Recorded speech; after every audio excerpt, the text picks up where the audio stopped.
Do the meme where from the movie, what was it called? Are we going to get canceled right now? Hello world, and welcome back to Gridiron Gamble, the only podcast that puts its money where its mouth is. I'm your host, Rich Ryan, and I'm joined by my son, Theodore, and the entire collective, The Disciple. Brett Colson, Donnie, D.P. Peters, and the resident moose himself, Mo Nuwara. We were on pace for a good week last week. Everything started off rosy, but then the wheels fell off. A reverse body blow, 2-3 in Circa Sports Million. I got to take this second to celebrate a little bit for myself, though, because your boy is on fire the last 2 weeks. 4-1, then 5-0. I'm up to 29-20-1 on the season. So I have to victory lap a little bit. If you were watching this on YouTube, you're going to see a bunch of kids. I literally started the intro, and before we hit record, Jen and I were debating what to do with Theo because she had just worked out and she's about to take a shower. Are you sleeping? And I was like, Brett's got his cat. I was like, is that Mo? You see the kitty cat? And I was like, he's going to be fine. You could just go take your shower, right? And so I start the intro and literally just bust out through the door. And so here he is. So if you're watching us on YouTube, please like the video and subscribe to the channel. Listeners, rate and review on your podcatcher of choice. 5 stars only. Another boring one. Like Devonta Smith of the Philadelphia Eagles, who won convincingly last night because of an interesting fourth quarter where the formerly racial slurs, formerly football team, now commies, went for it in a spot that the bot didn't even like going for it. The bot had it like plus 3% to kick a field goal. They converted and then fumbled, and the game kind of went haywire after that. If you laid the 3.5 or an alt line with the Eagles, and you get sounder, congratulations. If not, condolences. You probably had a live ticket with the Washington Commanders. Big split game this week between two members of the collective because Mo's Kansas City Chiefs travel to the Bills make me wanna to take on the Buffalo Bills.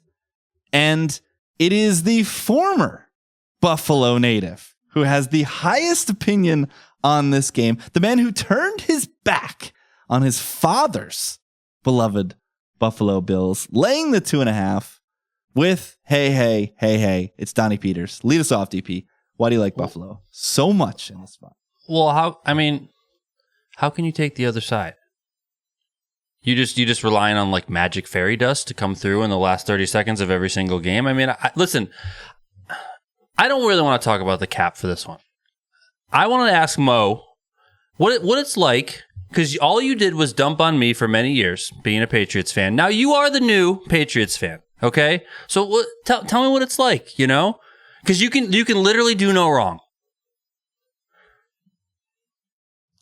I think, like I said, it can be boring at times, but this year, maybe not, because they're finding a way to make every game competitive like they do sometimes.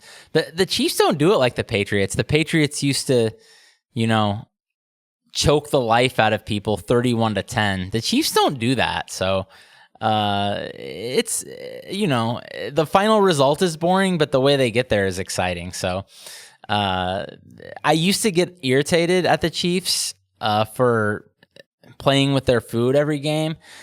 Now I just shrug and don't care that much because I just feel like I know what's coming, and that's what makes me think like all the sharp communities hating and dumping on the Chiefs. I was at ODB's last week.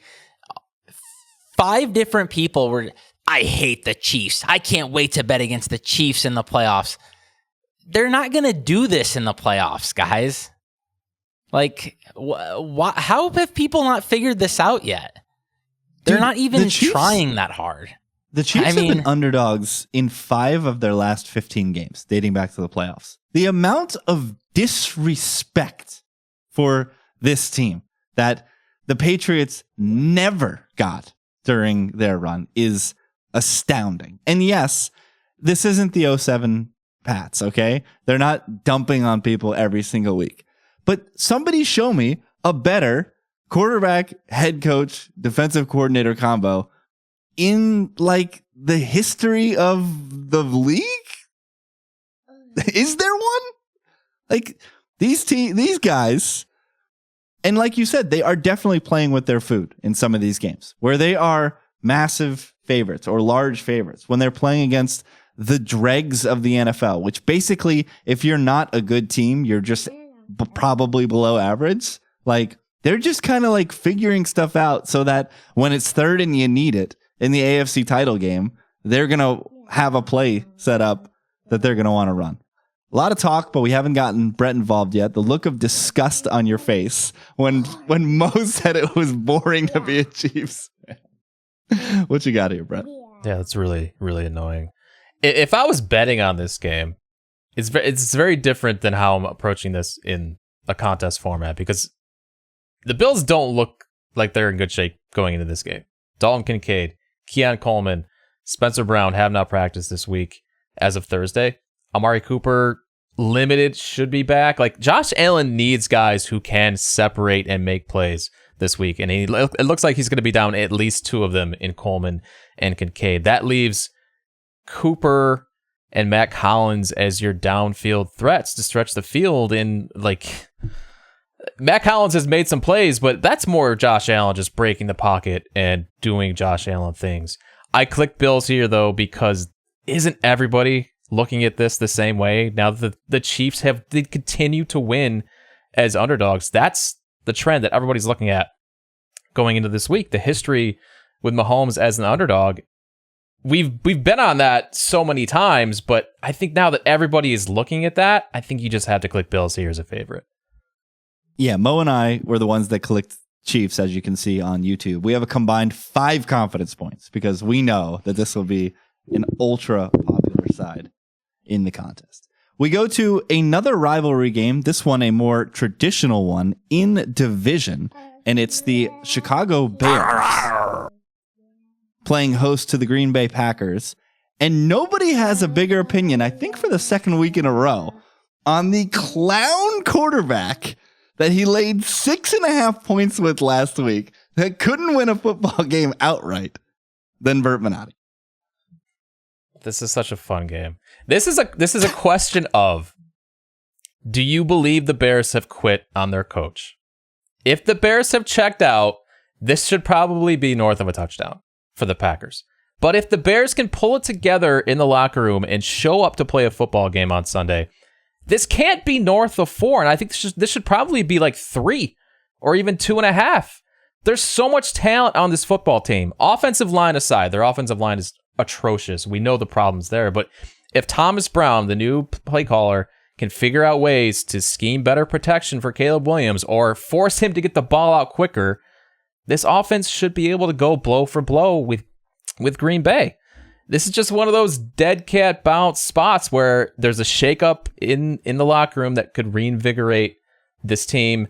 There's still a window for Chicago to get back into the playoff picture. This is as close to a must-win as you are going to get for a team in Week 11, because if you lose here, your season's over.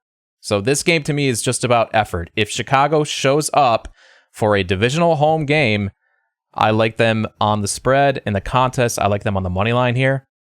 You can get plus 205 at FanDuel as of this morning. That's already in my account. Guys, when this opened back in May, this was Bears -1. These teams still look the exact same. Like it's wild what has happened with Chicago. I think this is an opportunity to buy them at their absolute bottom. Yeah, I think this is Bears or nothing for sure. But ultimately, we don't know whether or not this team is going to show up. The biggest thing for me, and the most dead cat bouncy things that is possible, is the switch from Shane Waldron to anybody else, right? And it is Shane Waldron's staff, so it's not to say that the guys beneath him are sharper than a spoon and can call the correct plays. But we saw it with the Jets when they went from Hackett to Downing, It's not the best upgrade in the world, but when you go from the worst play caller in the league to somebody else, there can be some sort of increase in output. So I think this is Bears or nothing, but I just have no insight as to whether or not they're going to show up. I couldn't register a strong opinion on this game. Mo, you've got the strongest opinion on the other side, the Green Bay Packers. You and Brett flip-flopping here. Brett's been pro-Packers all season. You've been anti-Packers. And now we've got the bizarro version of that. Go ahead, Mo. Brett's got me convinced. I want to go put on a Bears helmet right now and suit up for the Bears. I'm ready to go. But what the Bears looked like last week and the week before that, to be honest with you. I mean, this is 2 straight weeks of bet the team that looked the worst, but then they still got, I can't believe that was the worst loss of the season last week, what the Bears did. They got trucked. Not only did they lose the game, I mean, those can happen. Sometimes, bounces don't go your way, whatever. It's an oblong ball, you lose. They got thoroughly outplayed at home by the Patriots. I mean, that was disgusting. Caleb Williams, apparently he took 9 sacks. I think I saw 7.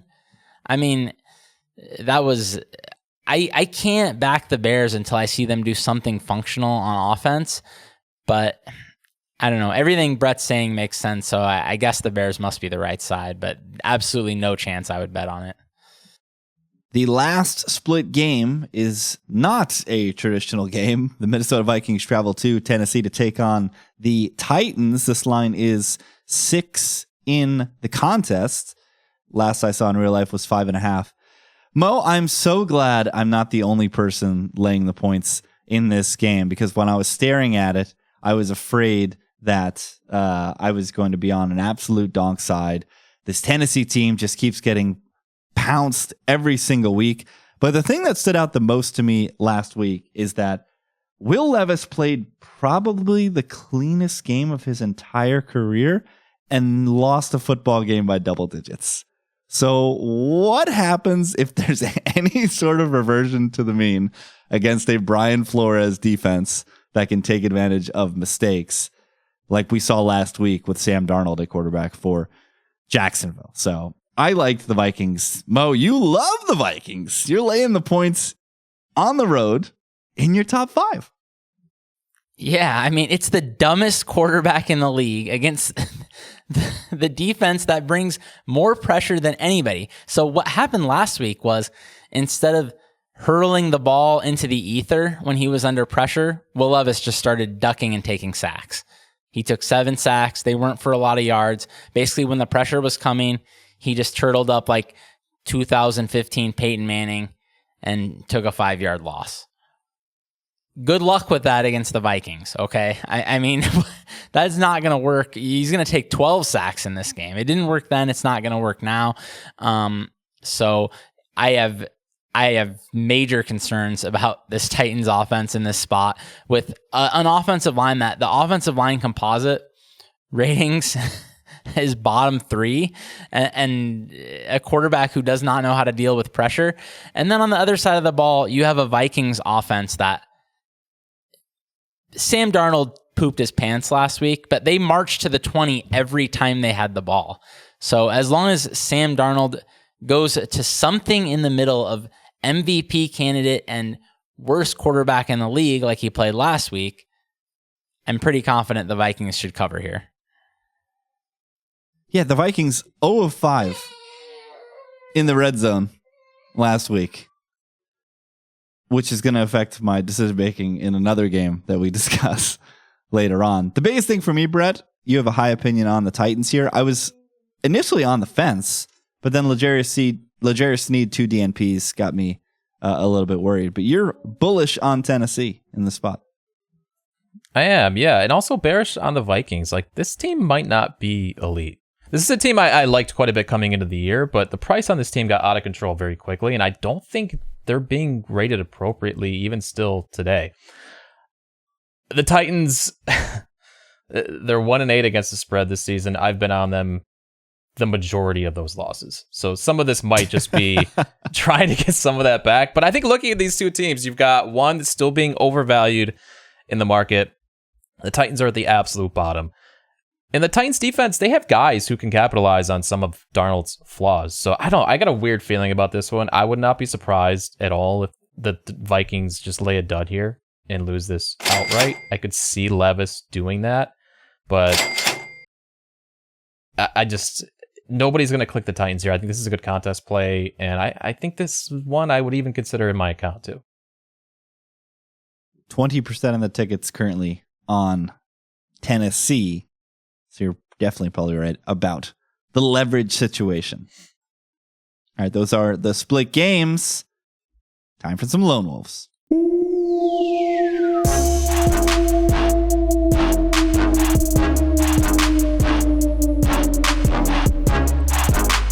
Donnie has a trio of Lone Wolves, including one in his top 5.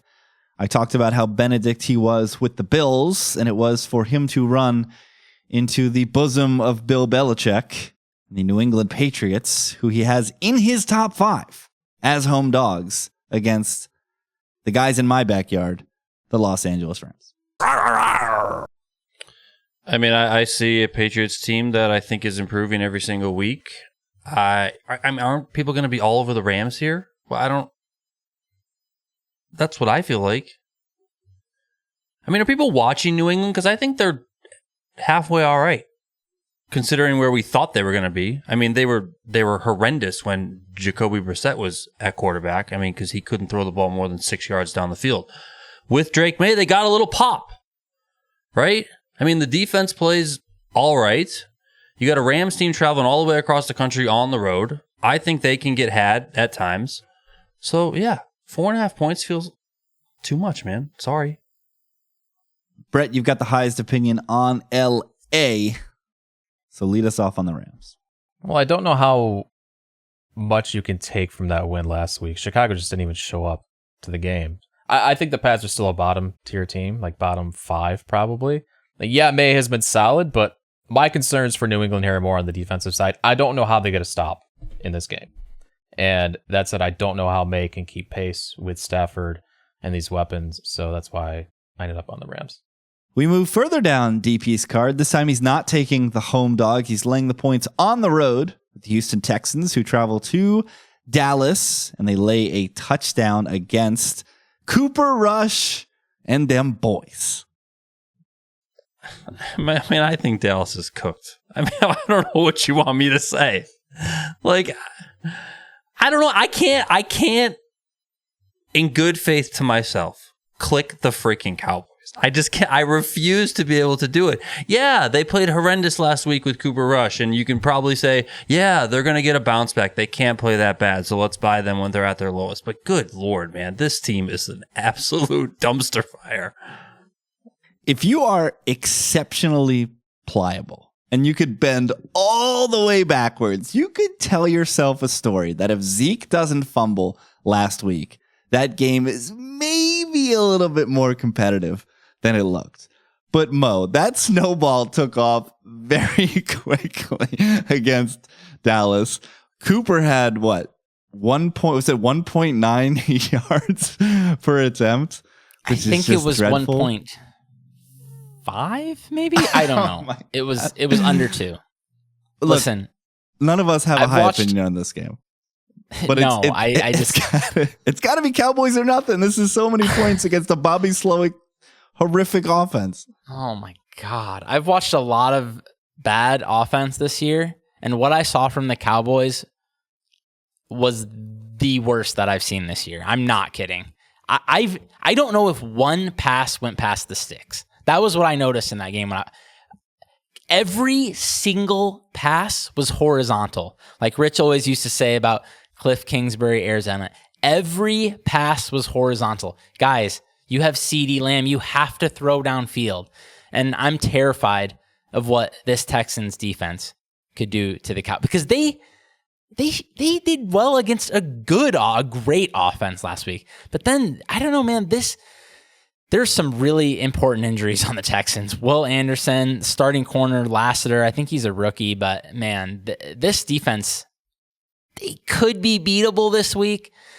I know with Nico, the Texans probably should be pretty big favorites, but I know the Cowboys are probably the right side. I just can't actually bet on it. It's kind of similar to that Bears game. There are some ultra stinky sides this week, man. Donnie is back on the voodoo.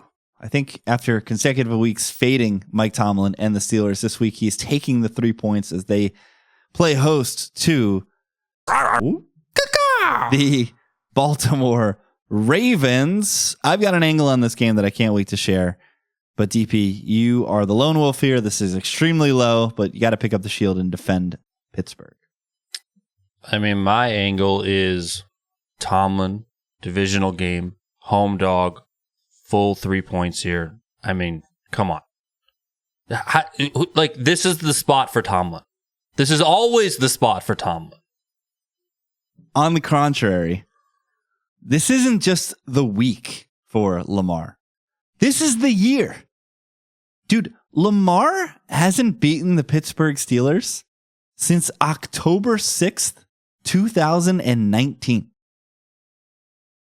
How insane is that stat? Who needs to beat them? This is, I feel it in my bones that this is the time that Lamar Jackson gets it together. Brett, I know you're going through the Rolodex. He was either hurt, it was Snoop Huntley, it was RG3. Yeah. He's losing to them. Like, it has been. We had a whole damn pandemic since the last time Lamar Jackson won a football game. That's crazy. Against the Pittsburgh Steelers. I remember them beating the Steelers, but that was Huntley. Yeah, that's wild. And he's getting asked about it this week. And last year it was the fumbles. They turned the ball over against the Steelers. It just feels like what the Steelers have done thus far. And again, we said it all summer. They had an easy setup to start the year.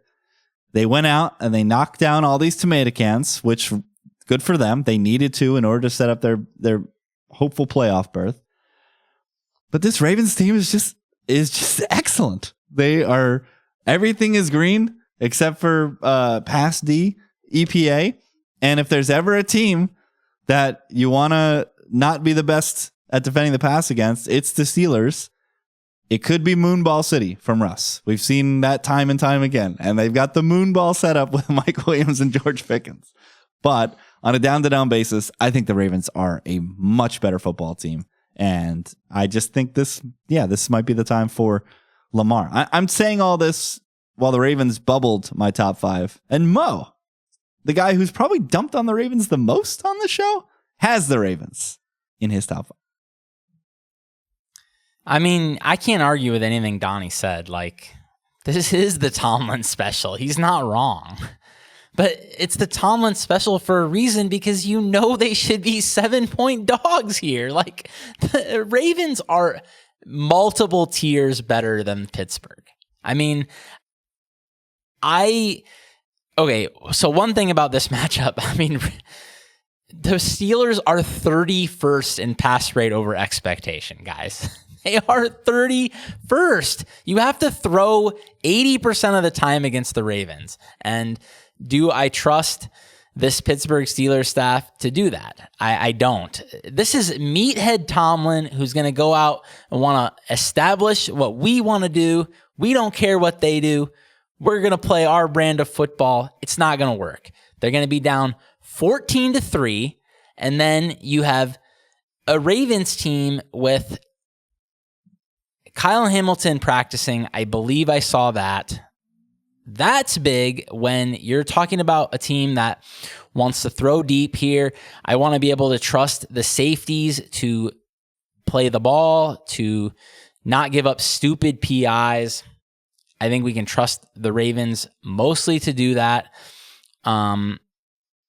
Yeah, I mean, if they had some type of game plan and some type of receivers, it's like you said, Rich, how are they going to take advantage of this Ravens secondary? I don't know. And then this Ravens offense looks unstoppable. They are worlds better than anybody else in the NFL so far.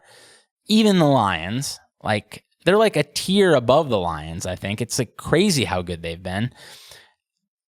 And you have a Pittsburgh team that gets a lot of pressure, but again, Lamar's pocket movement has been so good this year. He is escaping every sacks that look impossible to escape. I mean, against the Bengals, I didn't even get to watch that game because I was playing in that tournament with Donnie, but I saw some highlights, and once again, people have Lamar Jackson corralled in the pocket, and he gets away. I mean, yeah, if you wrap him up, their opportunities are there for big plays.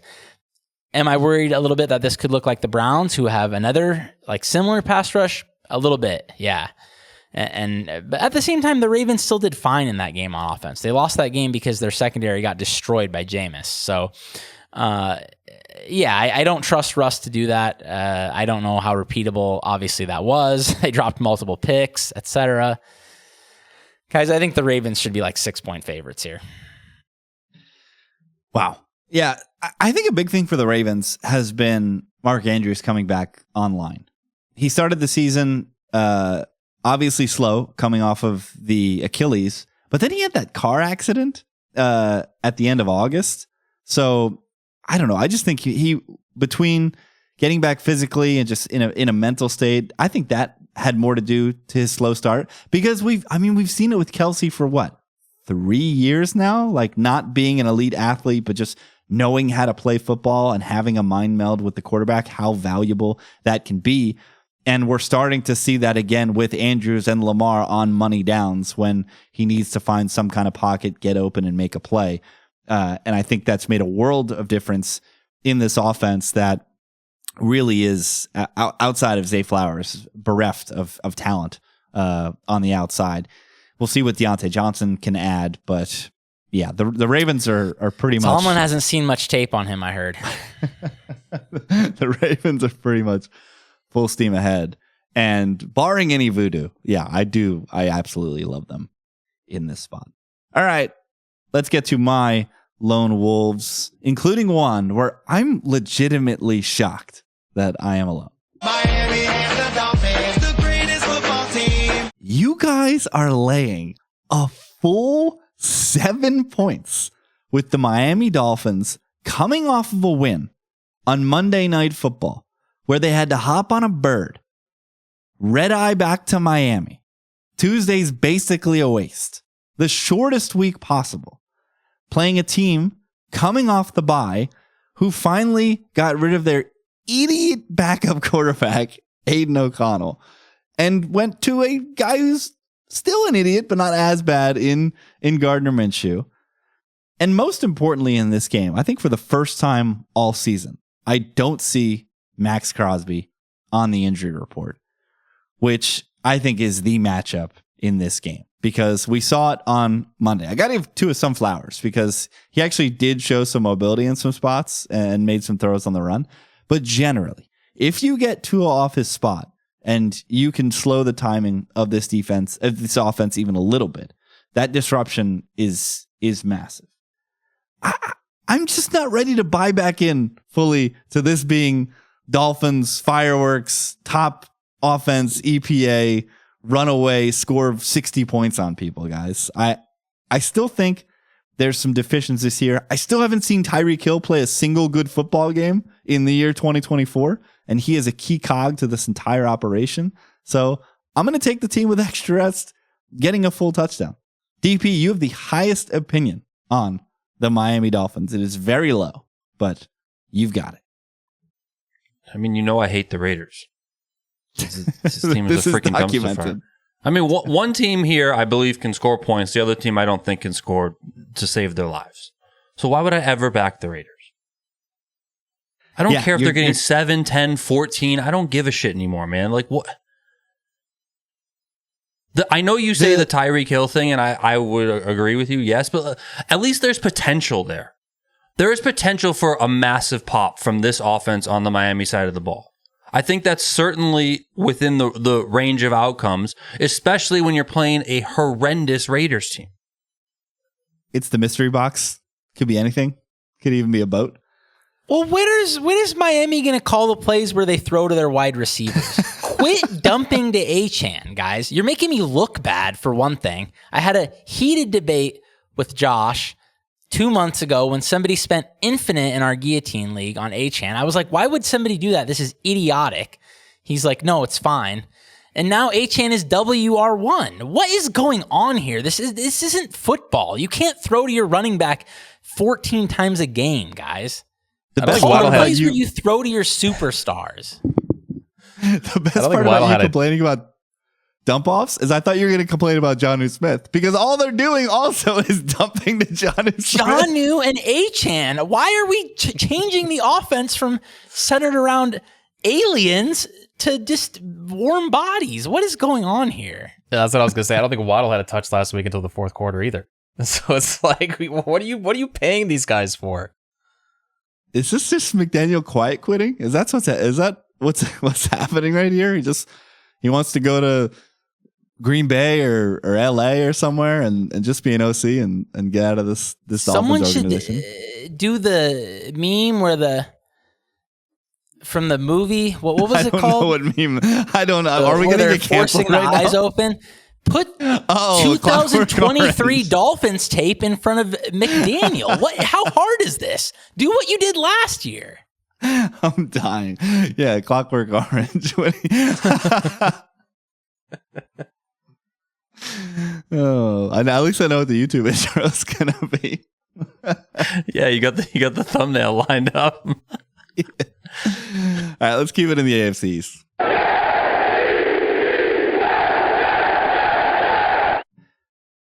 I've seen this story 1,000 times, you guys. The season's over. Nothing matters. The only thing the Jets can do right now is ruin their draft equity. So you know what they're going to do, guys? They're going to absolutely punt their draft equity in this spot. Coming back home, they never do well on the West Coast. I told you guys last week, every time this team crosses 2 time zones, it's the other team by infinite.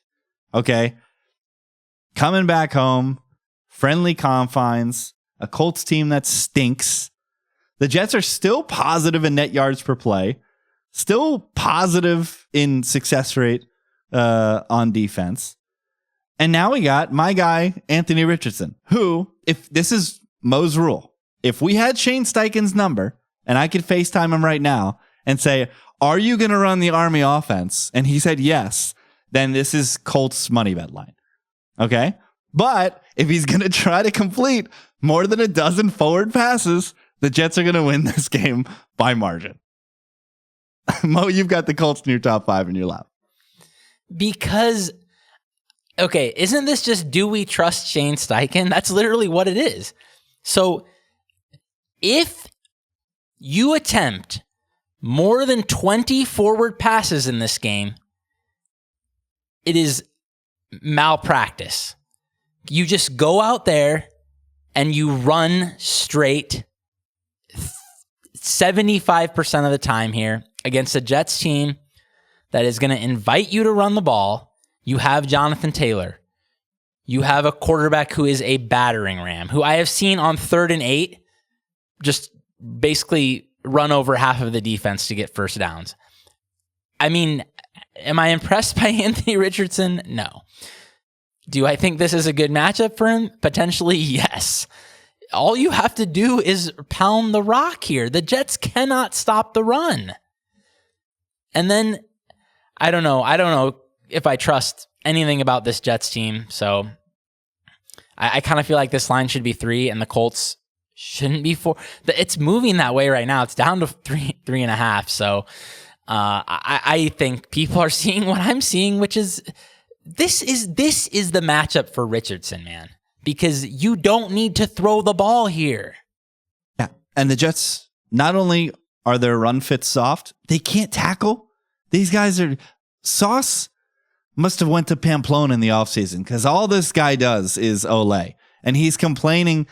A beat writer, Rich Cimini, made the point that he thought that was a game-changing play against Trey McBride on 3rd and 7. They have him... Sauce has him wrapped up. And he just misses the tackle. And this is the first quarter, and Sauce is like, yeah, whatever, first quarter, whatever. You look at RB's DM, and you look at the largest win probability changing plays in that game. That was number 2, only behind a 45-yard touchdown. Massive play in that. Honestly, if I was Shane Steichen, I would run the ball outside and not block Sauce on pretty much every single play and just beg him to make a tackle. Beg him to try to tackle Jonathan Taylor or Anthony Richardson, because it's not. Don't we trust Steichen? Don't we think he's sharp? I mean, if he's sharp, why the Colts should just.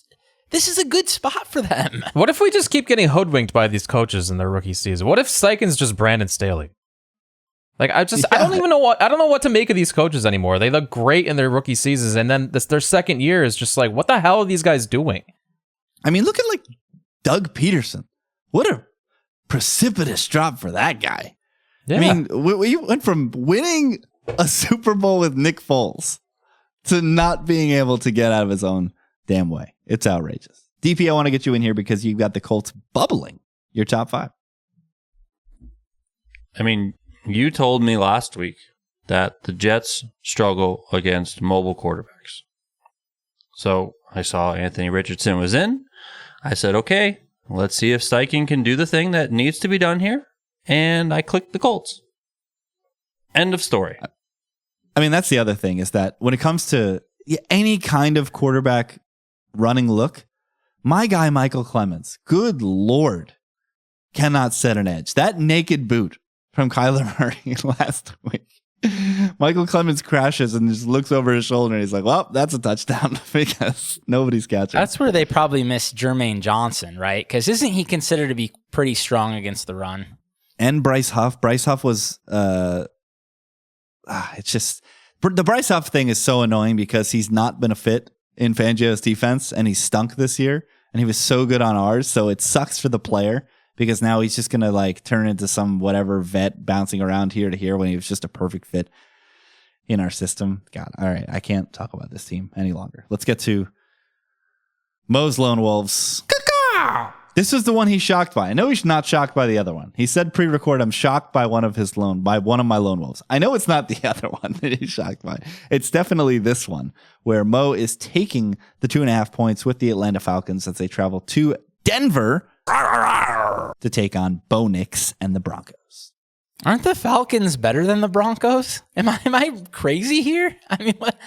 The Broncos just played their Super Bowl, guys. They just played their Super Bowl. And they lost. That's going to be deflating, all right? But not only that, the Falcons are just a better team than the Broncos, man. The last week, they pooped their pants, so you're buying low on a Falcons team that probably should have scored like 27 points against the Saints, and they scored 17 because their kicker's an idiot. And then you have a Broncos team that, like I said, probably has been preparing for the Chiefs since February-ish. And yeah, they pulled out some good stuff, but this is a much different offense. This is an offense that wants to come out and pound the rock and then throw the ball downfield, where the Chiefs are an offense that you can kind of move a lot of your chess pieces up the board and just try to choke off the short area of the field, which I think is pretty much what the Broncos did. My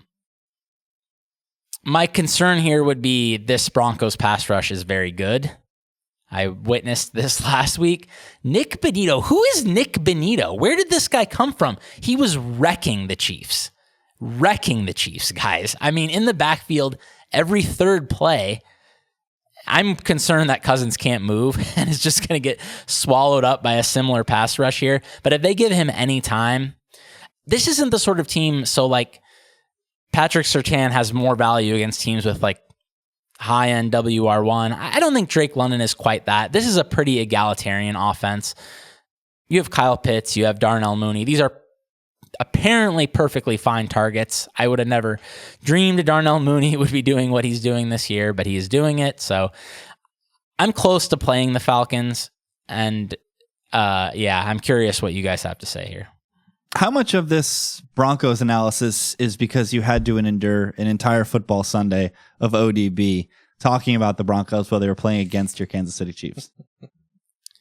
ODB was very happy until the end of that game. And then let me tell you guys,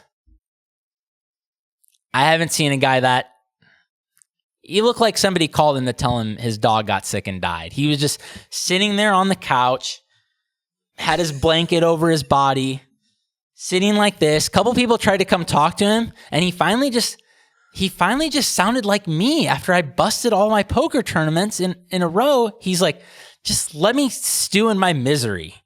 That's what he said. Well, if you're shocked that you're a lone wolf, Mo, you're going to be even more shocked to hear that every single member of the collective has the Denver Broncos in their top 5, including Brett, who has them the highest. I don't know how last week was their Super Bowl. They're still sitting in a playoff position. Like, they have a lot to play for still. I like this spot for Denver. Bo Nix has been miserable on the road and against teams that pose a threat in the trenches. That is not Atlanta. The Broncos should be able to find success here on offense. Atlanta dead last in adjusted sack rate, 29th in pressure rate, 26th pass defense DVOA. Very different spot for Nix than the past 2 weeks against Kansas City, on the road against Baltimore. I don't know. I haven't been on Denver often this season because I wasn't a buyer in this young quarterback, but there's enough tape to show now that he can generate offense in these advantageous spots. So I'm really high on Denver here, even more so in the contest because the number is moving toward Atlanta, so we could even get some leverage with the Broncos.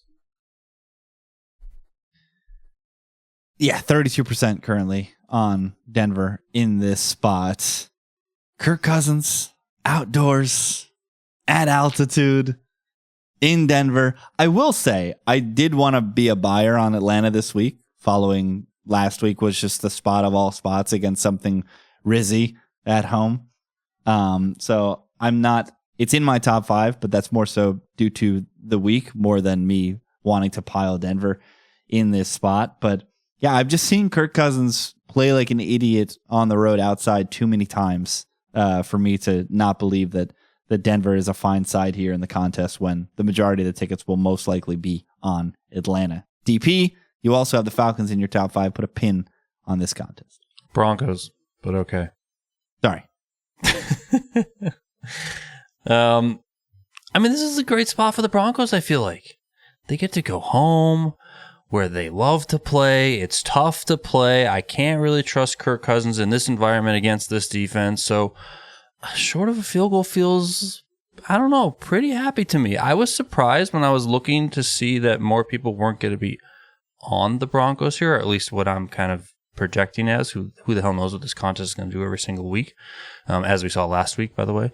But yeah, I mean, this just feels like a really good spot. I personally feel like the Falcons are a little bit overhyped, overvalued by a lot of people. You know, I think a lot of people think that they're extremely good. It's not that they're not good.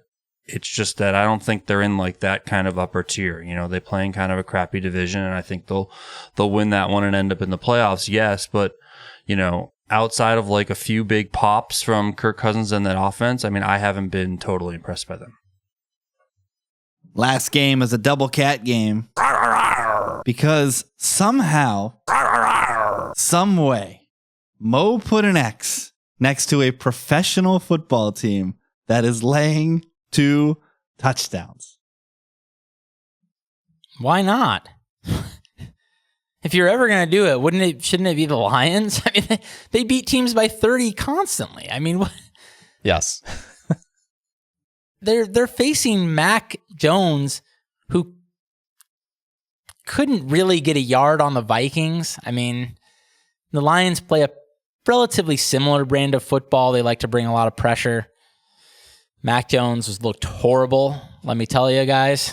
I had to watch a bunch of that game because it was on one of the TVs, so it wasn't like Red Zone. I had to actually watch some Mac Jones possessions, and it was atrocious. So my fare here was 15, so I think it's fine to lay the 14, I guess. Would I actually do it? No, but I do think there might be. If there's any value in this game, to me, it's on the Lions side because, dude, they run it up on people, too. This is like a college team, dude. This is like Ohio State.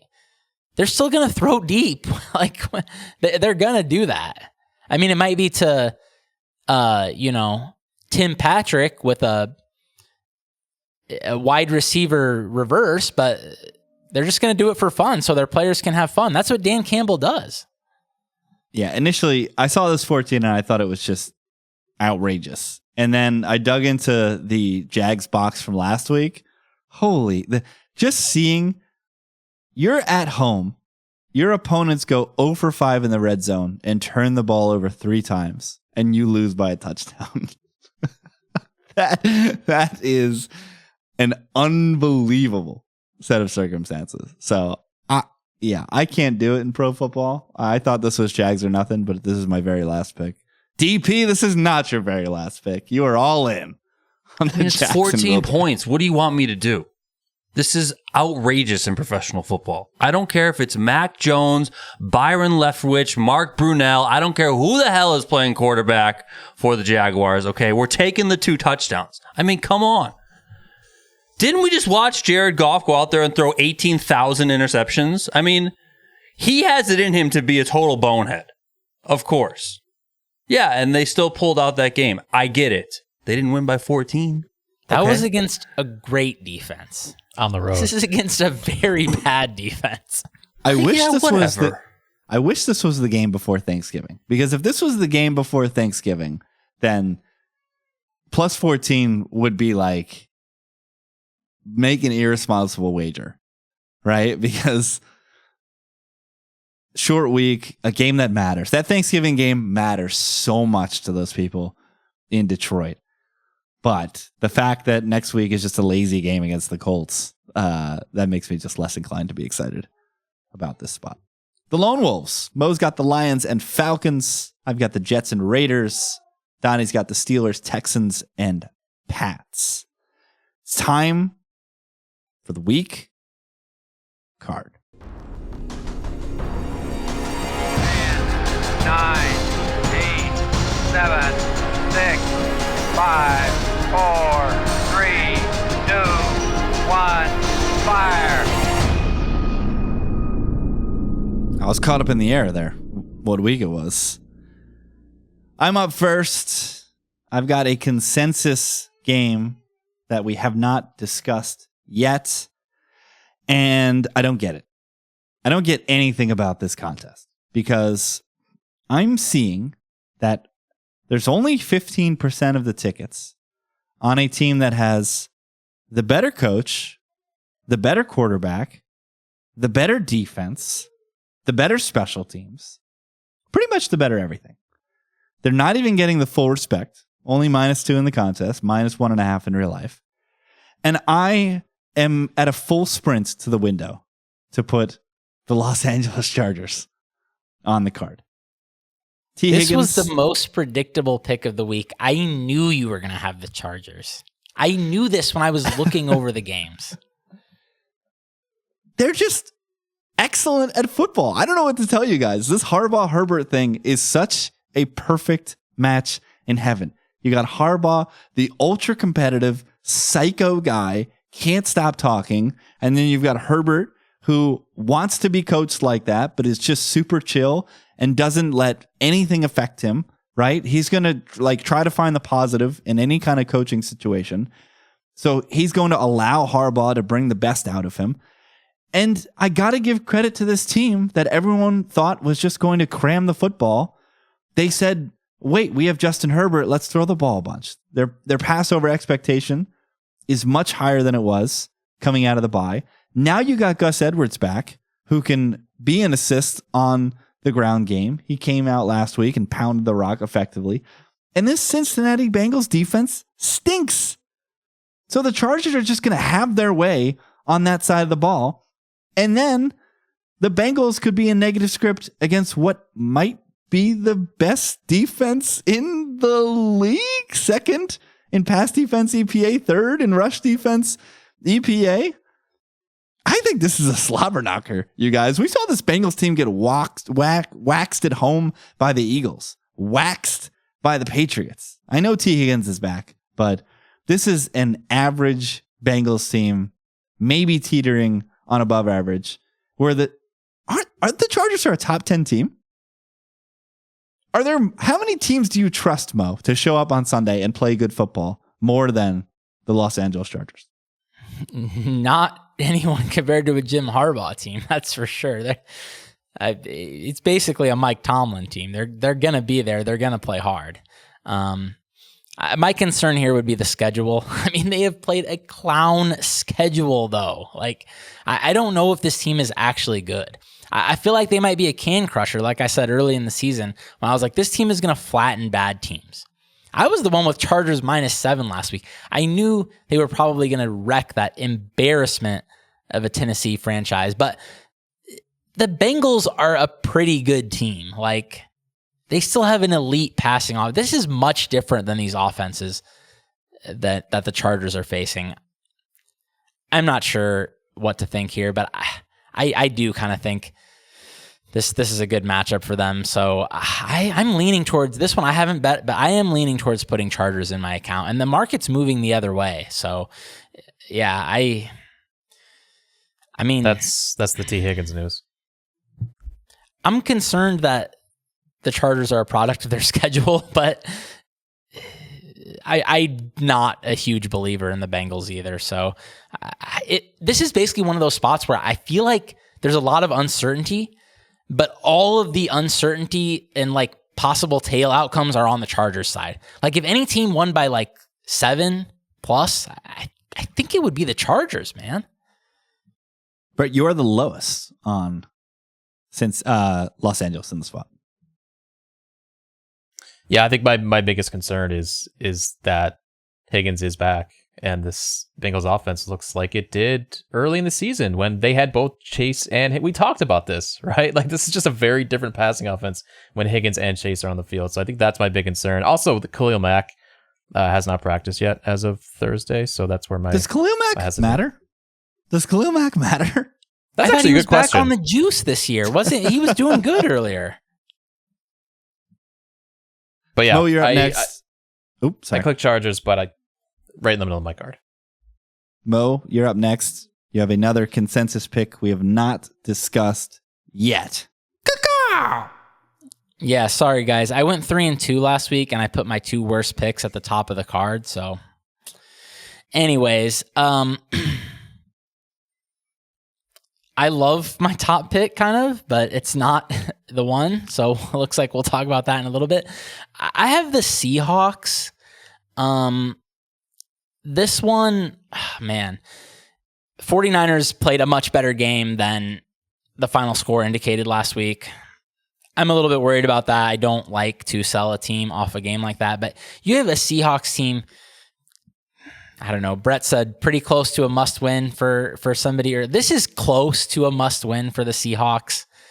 They really can't afford to drop this game coming off the bye against a San Francisco team that has pounded them for the last 3 years.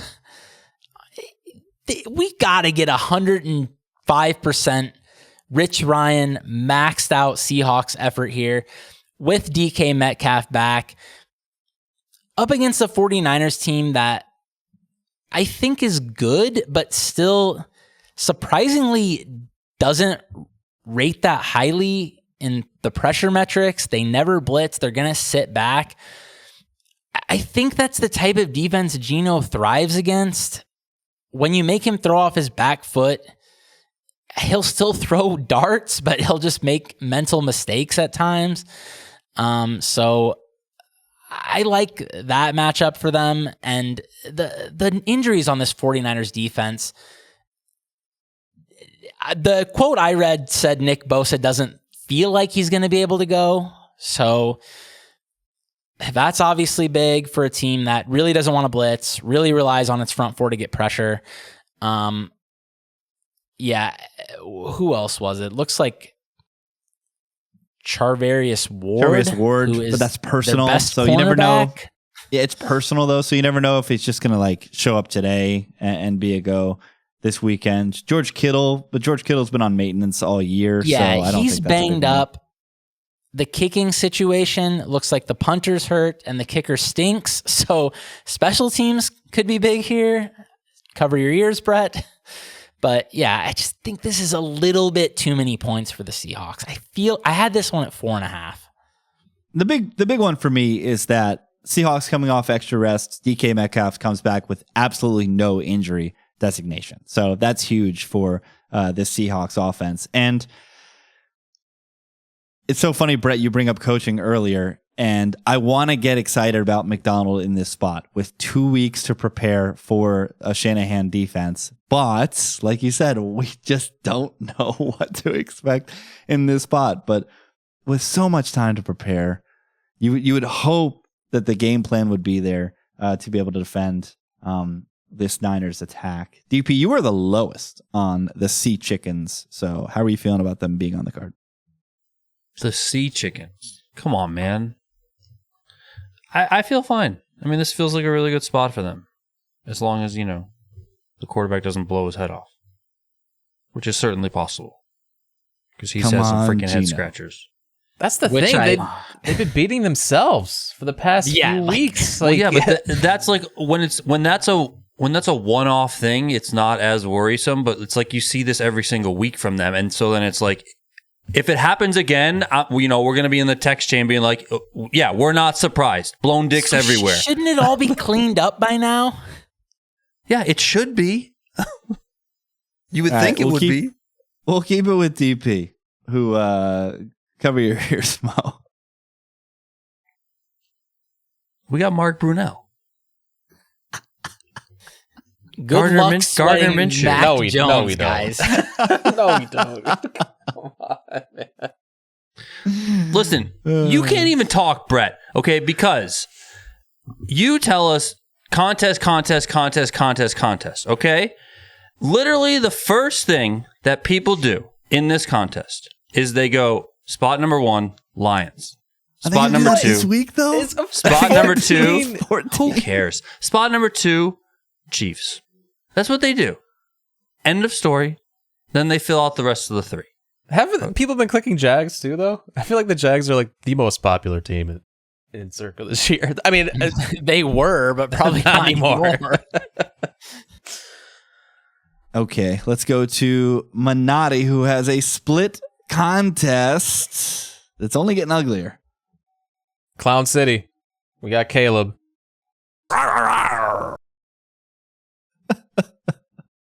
Well, this pick sucks. I mean, I don't know what you want. Come on. All right, let's get a You don't get dead cat bounce at the head coaching position when you don't fire the head coach. You fire a coordinator. These players still see the idiot head coach there. You need to chop off the head of the snake. That's when you get the bounce. We need the Jordan Love 2 interception game. That's for sure what we need. All right, here's a palate cleanser.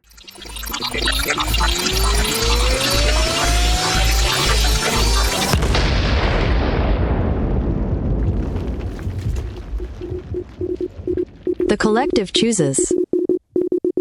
It's Jameis week, the Cleveland Browns. Let's go. It is Jameis. I knew this week. would be a pick Brett could get behind. Mo, you said this was your favorite pick of the week by a lot. It is your number 1 pick, so we'll start with you. Yeah, the Saints, we got away with one. I don't know if we got away with one. It was a good spot, but they kind of got their asses kicked by the Falcons.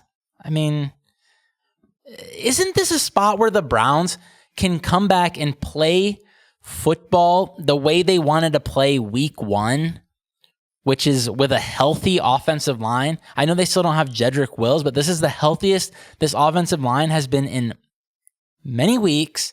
They can actually come run the ball here against an atrocious Saints run defense that can't run fit, that can't tackle, and a team that manufactured 120 yards of offense throwing to MVS last week. Guys, that's not going to continue. As someone who watched MVS every week for the Chiefs, it's not going to happen. So, yeah, I think the Browns should be favored here. They're already favored on some influential offshores. And, this is just... Remember what happened a couple years ago when the Colts put Jeff Saturday in? He randomly won that first game. This could look like that, where the Saints just go. Yeah, Brett, Browns are your squad. I will say my biggest fear in this game is the thing you harp on the most, and that's leverage. I think the Browns might be the fake sharp play of the week. They could be, for sure. Because right now, depending on the book you look at right now, the Browns are favored. But I mean, it's been swinging back and forth all week. But I love this spot for the Browns regardless. They're coming off the bye, as healthy as they've been all season, coming off the team that did win its Super Bowl last week, a game that they should not have won if you look at all the underlying metrics.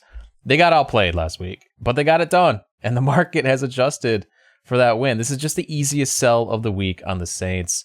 I have the Browns rated quite a bit higher. I have them favored by 2. I think this should be Browns minus 2.5. So yeah, I just think, like Mo said, I think Cleveland should be able to get back to the ground game with Chubb behind this offensive line that looks as strong as it has all season. So yeah, that's where I ended up. I do realize that this is going to be probably a popular side, but it's just sometimes you just can't avoid it. I got Chubb for free in Guillotine this week. I am very interested in the second half of the season, and I'm very interested in this spot this week against a Saints defense that hasn't stopped anybody on the ground. And like you guys have said, a Cleveland team that can basically start week 1 again, healthy offensive line. The Willis thing is weird, right? He's benched because he said he made a business decision. So some weird stuff going on there. But yeah, we get no Deshaun and a Cleveland team that kind of gets to start from scratch against a Saints team that doesn't have very much talent on this roster and got the most dead cat bounce win last week with Something Rizzy as their head coach. DP, you're the lowest by a lot on Cleveland. What are your worries here? It's going to be a very popular side. I mean, this was the game. I think I looked through all the games and then I kind of pick out ones that I identify where I'm for sure going to be on one side. And I think this was the second one that I just was like, yeah, this is easily Browns, blah, blah, blah. And then I was like, well, it's going to be pretty popular, so I'll just put it at the bottom. Jameis revenge, though. Let's go. That's right. Jameis revenge week. All right, so the card. I've got the Chargers. Mo has the Seahawks. Donnie has the Jags. Brett has the Bears. The collective have the Browns. Real quick, there's a big fight tonight. And I just want to get some quick thoughts off. Brett is there's nothing that disgusts Brett more than a YouTuber boxing someone who's eligible for AARP. Brett, get this take off. I can just see you stewing over this. It's not a fight. Everything about this is staged. Like, why are people actually going to watch this? Are you guys going to watch this? I am. How could you not? What do you mean? It's Friday night. I'm not going to spend my Friday night watching this. Oh, I don't even know what to call this. Is there a meat raffle? Probably. It's Buffalo. There's got to be a meat. I would rather go to a meat raffle than watch this, whatever the hell this is. Damn it. Now I have another YouTube clip. It's going to be... I have competing. I don't know which one to use now. Okay. I just want to bring this up because, okay, so first off, like Brett But listen, said, we're all rooting for Mike Tyson, right? Here we go.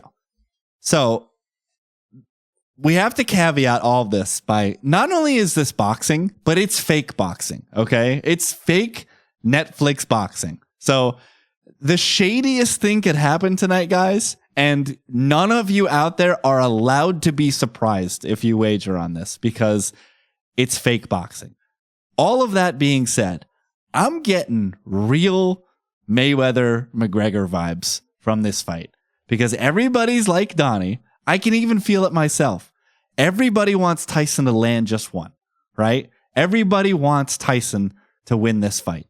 But Jake Paul is like an athletic dude in his prime and is only minus 200 against a guy that's 58 years old. Mo, I feel like I'm taking crazy pills. Yeah, I mean, I put some Jake Paul in my account yesterday, but that's like you said. This isn't real though. Like what I heard, some states aren't even taking bets on them because the athletic commissions or whatever, the regulators won't allow it. And dude, that fake slap yesterday, that was the most staged thing I've ever seen. This is embarrassing. Everyone's embarrassing themselves, including me. I'm going to embarrass myself if I lose my bet. No, you shouldn't be embarrassed. And the reason why you shouldn't be embarrassed is because you just need to accept that this is like WWE. And if you're come to terms with that, then it's totally fine. Okay, so basically, what we need to figure out is, what is the script? What is going to happen? Are they going to have, something where Tyson wins so they can have a rematch and they can bang off like a trilogy within the next 6 to 8 months? Is that something that they're going to do? Or is obviously the money train just going to get behind Jake Paul and have him continue to kind of beat, fake boxers? Not that Mike Tyson's fake, but he's 60 years old. I mean, good God. So you kind of just keep building him up. So you just keep getting these big paydays and you keep cashing big checks. I mean, what's better for Netflix's bottom line is the question. Well, I think it's probably Tyson winning. He's not going to win. Okay, unless listen. I agree. Staged, I'm not going to bet it. No way Mike Tyson. I'm not going to bet it, but I'm going to watch it and root that he drills Jake Paul in the face. Okay, yeah, that's my take all of on America. it. That's literally all of America. Yeah, but I'm not going to actually put dollars on it because I think that's insane. So I think you bring up a great point. So he should just keep climbing the ladder down. Like De La Hoya is 51. So you just go a little younger. After that, still a tomato can, like old guy with no functioning brain cells. And then how old is like Floyd? Didn't they already fight? Floyd would or did he fight? Floyd would need Paul? to be like 90. Floyd would wreck Jake Paul. Yeah. It wouldn't even be like Floyd could have one hand tied behind his back. I got it. I got the take. We'll put this in the capsule and we'll return to it in 20 years. Floyd's going to fight Jake Paul's son. That's the take. When Floyd is like 60 something. I mean, according to Jake Paul, if you listen to anything he said, he's going to beat Tyson and he's going to fight Canelo. Well, that would be insane if he actually fought Canelo. That would be something. Brett, would you watch Canelo? Would you watch that? Canelo Might Paul? actually be worth watching. Yes, to watch that piece of human garbage get destroyed. Yes, that would be. They would have to fight on Cinco de Mayo, though, right? Cinco de Mayo, like in Vegas, in the that Sphere. would be the littest fight. Okay, I had to get some takes off there. Again, this is fake boxing. I think Texas was like the only state that was willing to regulate this fight. So fake boxing, yeah, because of Tyson, because of how old he is. Rigged. This guy could just die tonight. But if this is a proper boxing match, then I don't know how Paul can only be minus 200 against a 58-year-old with only a couple functioning brain cells remaining.